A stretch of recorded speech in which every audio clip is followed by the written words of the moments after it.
सोचिए, रात का अंधेरा, साल 1925।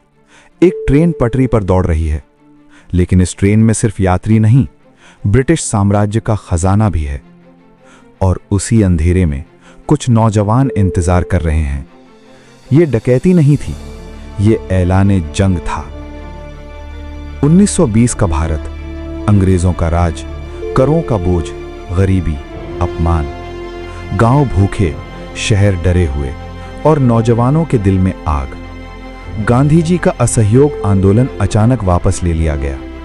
कई युवाओं को लगा अहिंसा से आजादी बहुत दूर है, उन्हें चाहिए थी क्रांति। कुछ क्रांतिकारी एक साथ आए, नाम रखा हिंदुस्तान रिपब्लिकन एसोसिएशन। उनका सपना अंग्रेजी राज खत्म करना हथियारों से। नेता थे राम प्रसाद बिस्मिल, अशफाक उल्लाह खां, राजेंद्र लाहिड़ी, चंद्रशेखर आजाद। ये दोस्त नहीं थे, ये कसम खाए हुए सैनिक थे। क्रांति के लिए चाहिए था पैसा, हथियार, प्रिंटिंग, संगठन। लेकिन ये लोग गरीब थे और अंग्रेजों से भीख नहीं मांग सकते थे। तभी एक विचार आया, अंग्रेजों का पैसा अंग्रेजों से छीनो। और इसी विचार ने जन्म दिया भारतीय इतिहास की सबसे मशहूर ट्रेन डकैती, काकोरी कांड। डकैती कोई अचानक लिया फैसला नहीं था, ये महीनों की तैयारी थी। हर स्टेशन का नक्शा, हर पहरेदार की आदत, हर मिनट की गणना। एक कमरे में बैठे थे 10 नौजवान, टेबल पर नक्शा, बीच में लालटेन। बिस्मिल बोले, गलती की गुंजाइश नहीं है। अशफाक हंसे, हम गलती करने नहीं, इतिहास लिखने आए हैं।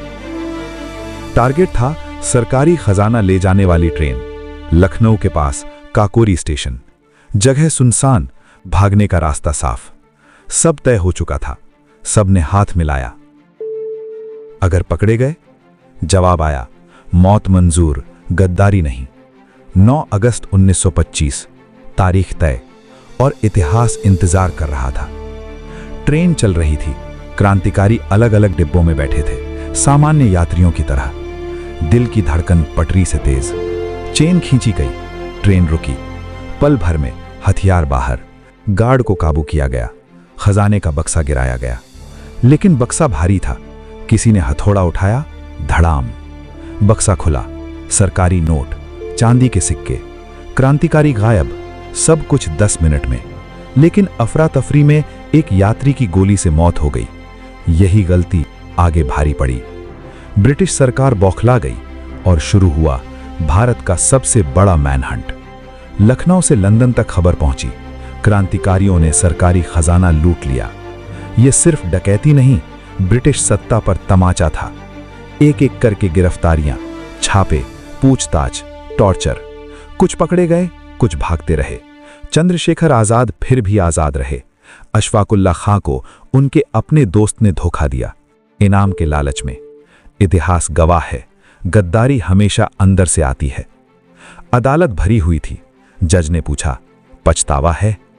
बिस्मिल मुस्कुराए, अफसोस सिर्फ इतना है कि हम आजाद भारत नहीं देख पाएंगे। और फिर आया फैसला जो पूरे देश को हिला देगा। फैसला सुनाया गया, राम प्रसाद बिस्मिल, फांसी।